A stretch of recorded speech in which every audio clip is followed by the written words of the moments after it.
Hello everybody, welcome to definite success Pathshala, जहाँ पर success बिल्कुल डेफिनेट है। और मैं हूँ अनीशा, आपकी अपनी इंग्लिश एजुकेटर। और आज मैं स्टार्ट करने वाली हूँ क्लास 10th इंग्लिश की जो आपकी सेकेंडरी बुक है, that is footprints without feet, उसका chapter number 9, the book that saved the अर्थ।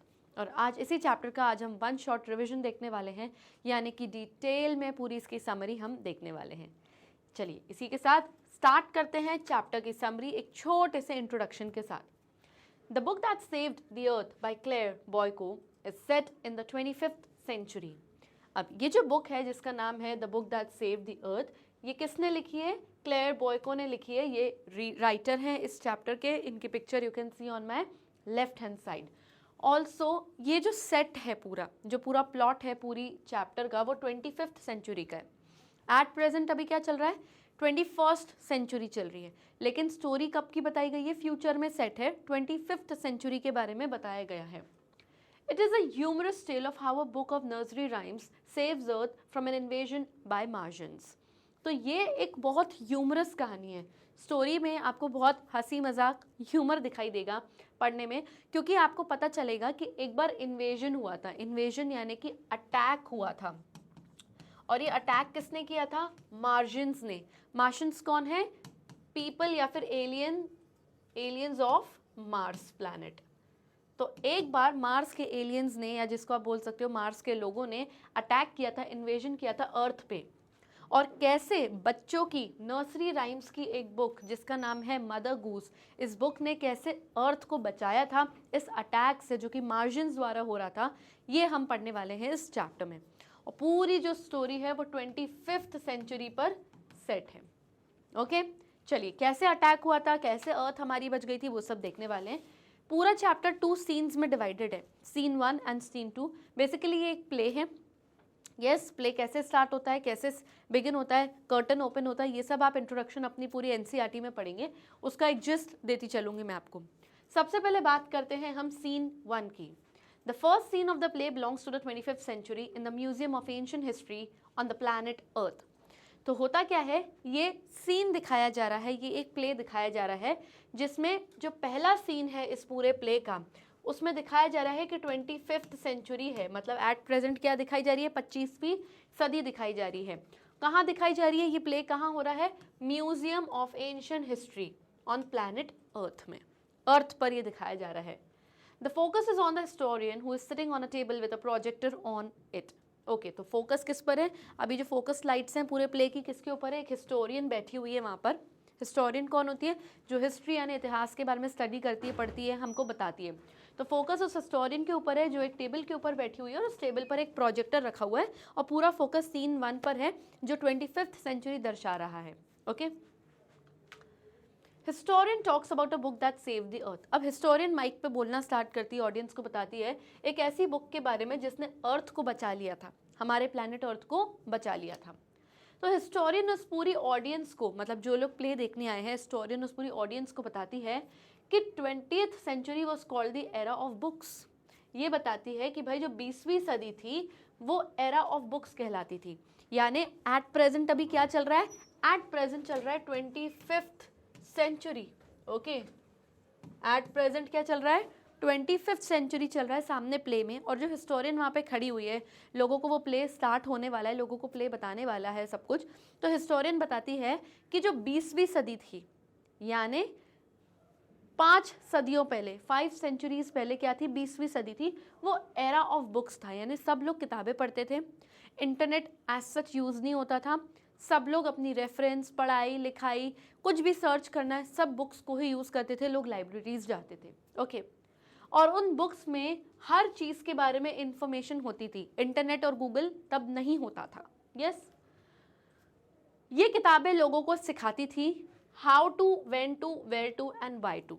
यानी हम लोगों को सारी इंफॉर्मेशन, सारा नॉलेज कहाँ आता था?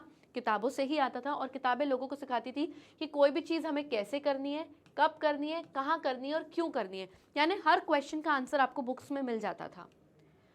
They were use to illustrate, educate and decorate.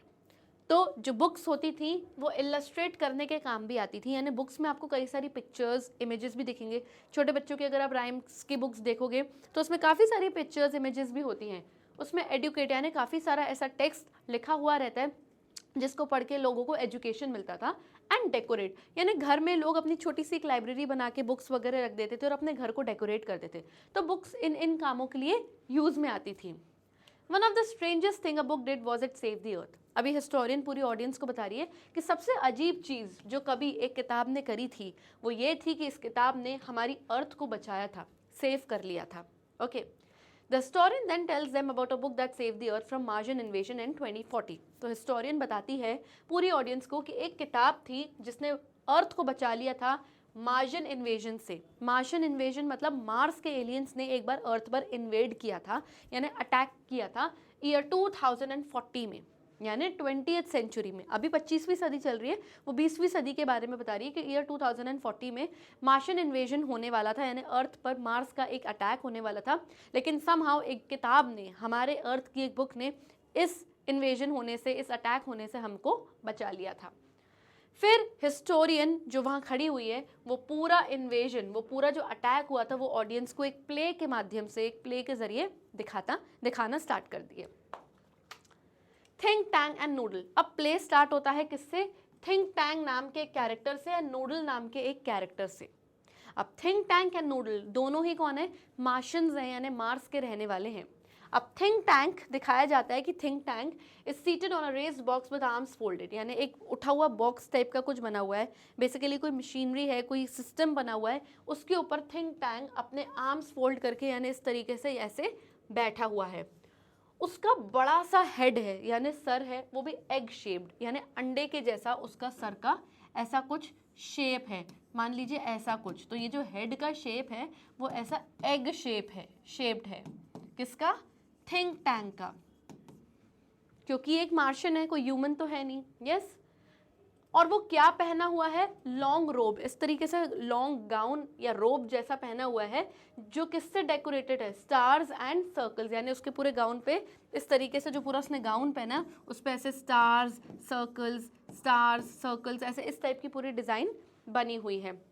His apprentice. अब थिंक टैंक का एप्रेंटिस यानी ट्रेनी कौन है? नूडल है।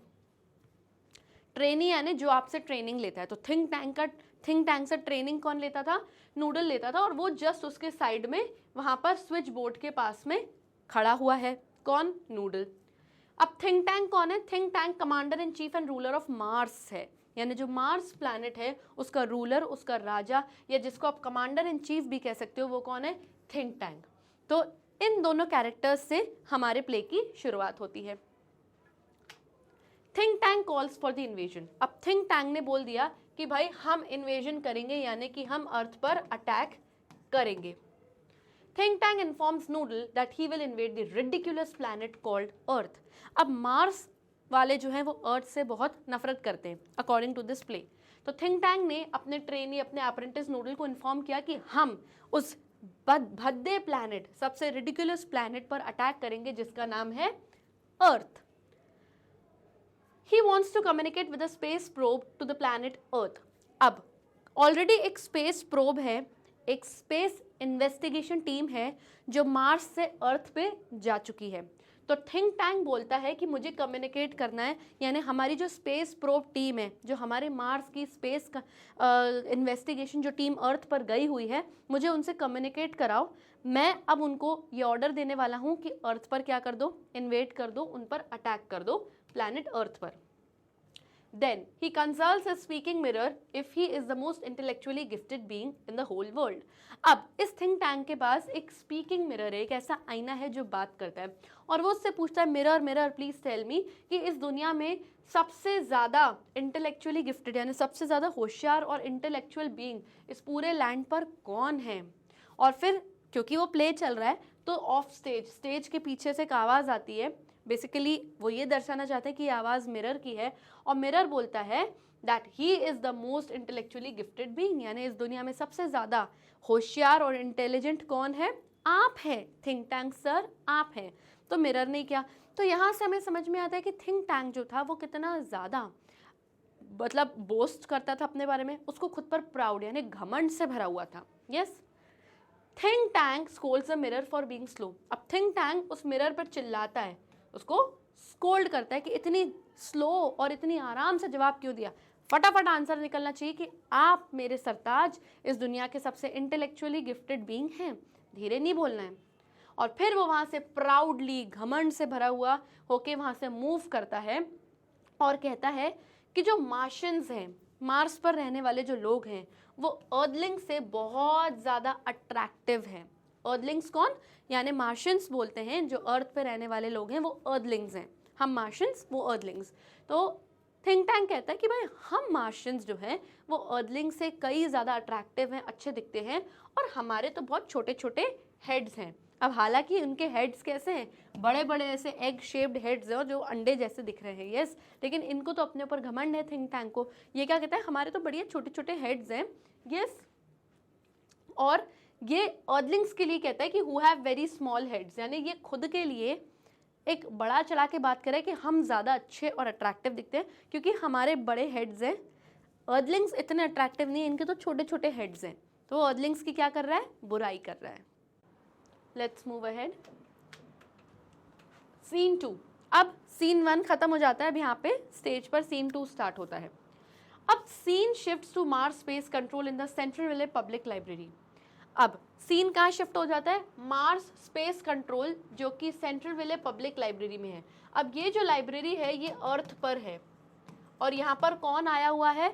यहाँ पर मार्शियंस आए हुए हैं, यानी मार्स पर रहने वाले जो लोग थे वो आए हुए हैं। यानी वो टीम आई हुई है अब अर्थ पर, जिसको किसने भेजा है? थिंक टैंक ने भेजा है उन पर अटैक करने के लिए, उनको इन्वेड करने के लिए।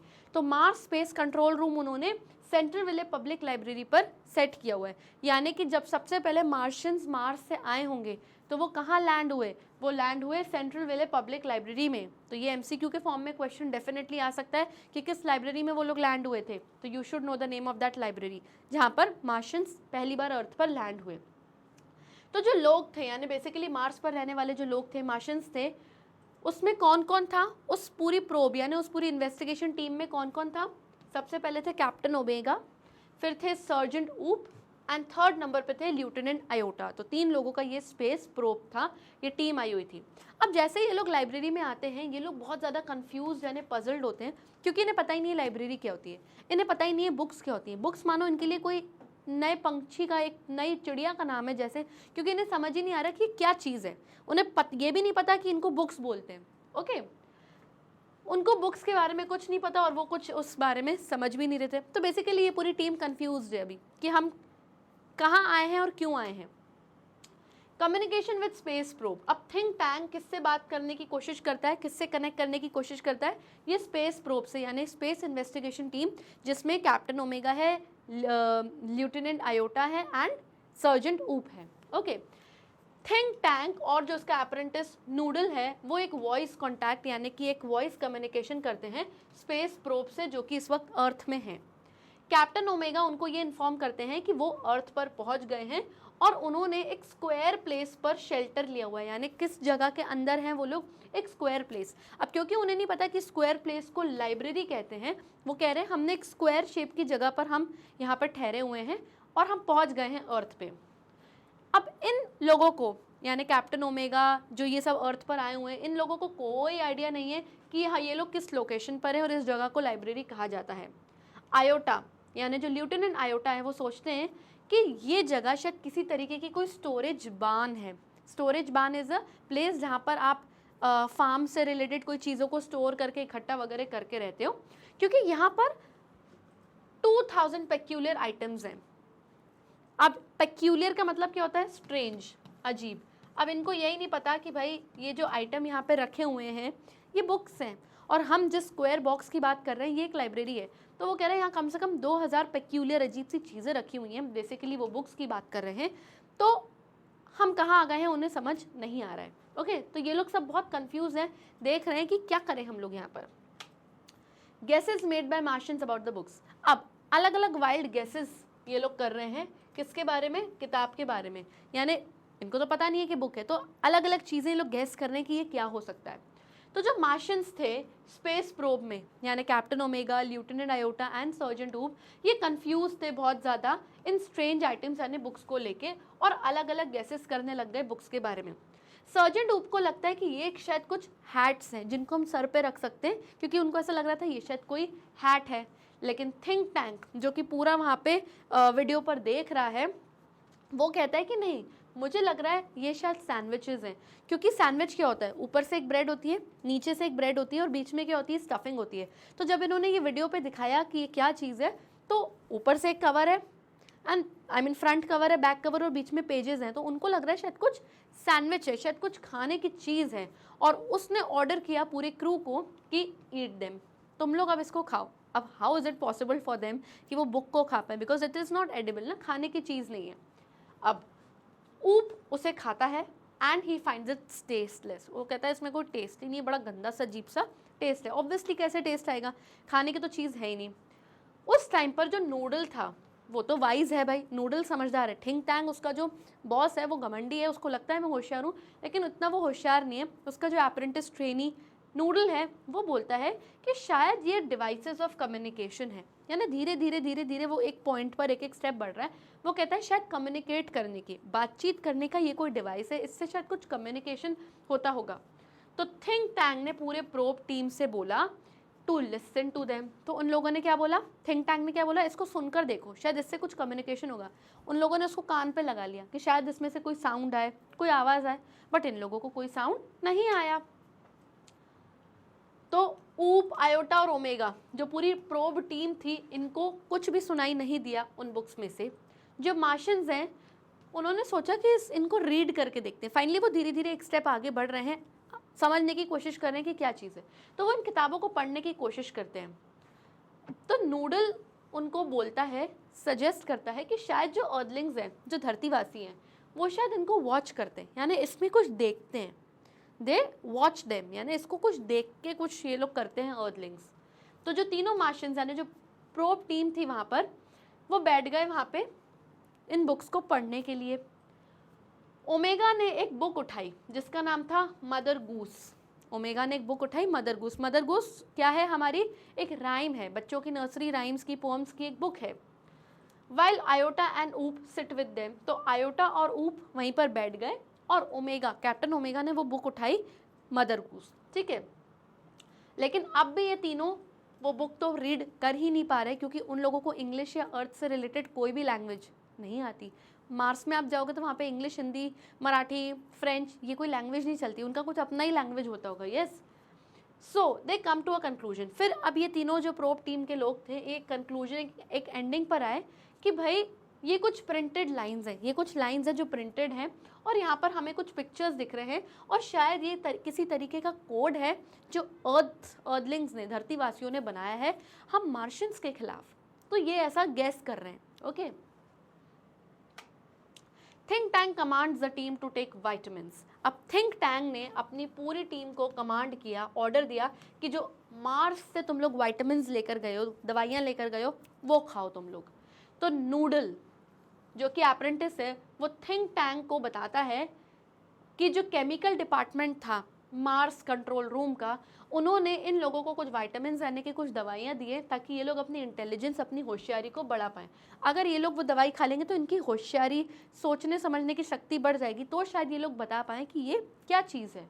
ओके, तो थिंक टैंक ने ऑर्डर किया पूरी टीम को कि तुम लोग विटामिन्स खाओ जो तुम लोगों को दी गई हैं यहाँ से, और फिर जो ये कोड लिखा हुआ है उसको रीड करो, इसको पढ़ो। ये लोग उसकी बात को फॉलो करते हैं, मानते हैं, और इस बार ये लोग बुक को रीड कर पाते हैं। अब लाइंस क्या लिखी हैं ये लोग रीड करते हैं। It's about Mistress Mary and her garden of cockle shells and silver bells. Mistress Mary अगर आपको याद हो, ऐसे हमने नर्सरी राइम पढ़ी थी, ये वो वाली राइम पढ़ रहे हैं उस मदर गूस बुक में से, और कह रहे हैं ये कोई मिस्ट्रेस मैरी के बारे में है, और उसका गार्डन ऑफ कॉकल शेल्स है और सिल्वर बेल्स है। अब कॉकल शेल्स क्या होता है? कॉकल शेल्स इस तरीके का एक क्लैम होता है, एक्सोस्केलेटन होता है, यस, कॉकल क्लैम्स का, और ये एडिबल शेल्स होते हैं जो कुकिंग वगैरह पर्पस के लिए उसमें काम आता है। तो इस टाइप का इसका मतलब होता है कॉकल शेल्स। और सिल्वर बेल्स यानी सिल्वर की बेल्स जो घंटी वगैरह होती है। तो ये वो रीड कर रहे हैं lines. Mighty think tank is alarmed. अब जो थिंक टैंक है वो काफ़ी माइटी है, यानी वो खुद को काफ़ी पावरफुल, काफ़ी स्ट्रेंथ वाला, ताकत वाला समझता है। वो अलार्म हो जाता है ये लाइनें सुन के, यानी चौकन्ना हो जाता है। क्यों? जैसे ही कैप्टन ओमेगा ने ये राइम पढ़ना स्टार्ट करी, थिंक टैंक को लगता है कि जो अर्दलिंग्स हैं, जो धरतीवासी हैं, वो हम लोगों से बहुत ज़्यादा एडवांस हैं, हम लोगों से बहुत ज़्यादा होशियार हैं। उन लोगों ने, वो ऐसा गेस करता है थिंक टैंक कि शायद धरतीवासियों ने एक ऐसा तरीका डिस्कवर कर लिया है, खोज लिया है, जिसमें वो लोग एग्रीकल्चर करते हैं, यानी खेती बाड़ी करते हैं। और इन्होंने एग्रीकल्चर और माइनिंग दोनों को कंबाइन करके कोई नई ही चीज़ डिस्कवर कर ली है, क्योंकि उसको ये लग रहा है कि they can grow cockle shells and silver. उसको ये लगता है कि शायद अर्दलिंग्स कॉकल शेल्स और सिल्वर यानी चांदी को एग्रीकल्चर के थ्रू, खेती बाड़ी और माइनिंग को कंबाइन करके कुछ उगा सकते हैं ये लोग। अब ये चीज़ें उगती तो नहीं है, लेकिन थिंक टैंक ऐसा गेस कर रहा है। They have taught their domesticated animals musical culture and space techniques। अब आगे कुछ और लाइंस वो रीड करते हैं ओमेगा, एंड उससे थिंक टैंक गेस करते हैं कि इन्होंने अपने पालतू जानवरों को एक म्यूजिकल कल्चर सिखा के रखा है, इनके एनिमल्स, क्योंकि बच्चों की राइम्स की बुक में एनिमल्स की पिक्चर्स बनी रहती है। तो ये गेस करता है थिंक टैंक कि ओह, मतलब इन अर्दलिंग्स ने अपने यहाँ के लोगों को, अपने यहाँ के डोमेस्टिकेटेड एनिमल्स को, हॉर्स हो गया, शीप हो गई, इन सबको एक म्यूजिकल कल्चर सिखा रखा है। वो गाना गा सकते हैं और स्पेस की टेक्निक्स भी सिखा रखी है। मतलब यानी आप सोचो ये हमसे कितना आगे हैं। वो ये सोचता है कि जो धरतीवासी हैं वो क्या करने वाले हैं, वो अपने यहाँ की काउज यानी अपने यहाँ की जो गाय होती हैं वो यहाँ पर इन्वेजन यानी अटैक के लिए कहाँ भेजेंगे, मून पर भेजेंगे। क्योंकि माइट भी मदर गूस बुक में कोई ऐसी राइम होगी जिसमें कोई काव बनी होगी मून के ऊपर। बच्चों की राइम्स बुक है, कुछ भी बना हुआ हो सकता है। तो वो ऐसा गेस करता है शायद धरतीवासी मून पर अटैक करने वाले हैं और मून के ऊपर अपने यहाँ की काउज, अपने यहाँ की जो गाय वगैरह होती है उसको भेजने वाले हैं। तो वो अलग अलग वाइल्ड गेसेस कर रहा है और ये सुन के हमें बड़ा अजीब सा ही लग रहा है। यस, हंसी भी आ रही है। फिर आगे कहीं ना कहीं वो टेरिफाइड हो जाता है थिंक टैंक, कहीं ना कहीं बहुत ज़्यादा डर जाता है, क्योंकि उसने एक पिक्चर देखी उस मदर गूस बुक में of a fallen Humpty Dumpty. अब हम सबको पता है वो rhyme, Humpty Dumpty sat on a wall, Humpty Dumpty had a great fall. And Humpty Dumpty कैसा दिखता है, ऐसा बड़ा सा ही दिखता था जिसका इतना बड़ा एग के शेप का हेड होता है। अब ये एग्जैक्टली किसके जैसा दिख रहा था, हम्प्टी डम्प्टी थिंक टैंक के जैसा ही दिख रहा था। तो अब थिंक टैंक बहुत ज़्यादा डर जाता है और वो ये मानने लगता है कि शायद ये जो पिक्चर है वो उसकी खुद की पिक्चर है और अर्दलिंग्स यानी धरतीवासी मतलब मुझे जानते हैं और कहीं ना कहीं मतलब वो अब मुझ पर अटैक करेंगे और अल्टीमेटली हमारे पूरे प्लैनेट मार्स पर अटैक कर देंगे। तो वो ये डिक्लेयर करता है कि जो अर्दलिंग्स हैं, धरतीवासी हैं, वो शायद मुझे देख चुके हैं और मुझे जानते हैं। तभी तो आप देखिए उनकी किताब में मेरी पिक्चर बनी हुई है और उनकी ये प्लानिंग है कि वो हमारे प्लैनेट मार्स को कैप्चर करने वाले हैं, यानी कि हड़प लेंगे और पूरे मार्स सेंट्रल कंट्रोल को भी और मुझे भी। तो वो हम्प्टी डम्प्टी को देखकर ये सारे वाइल्ड गेसेस करते हैं।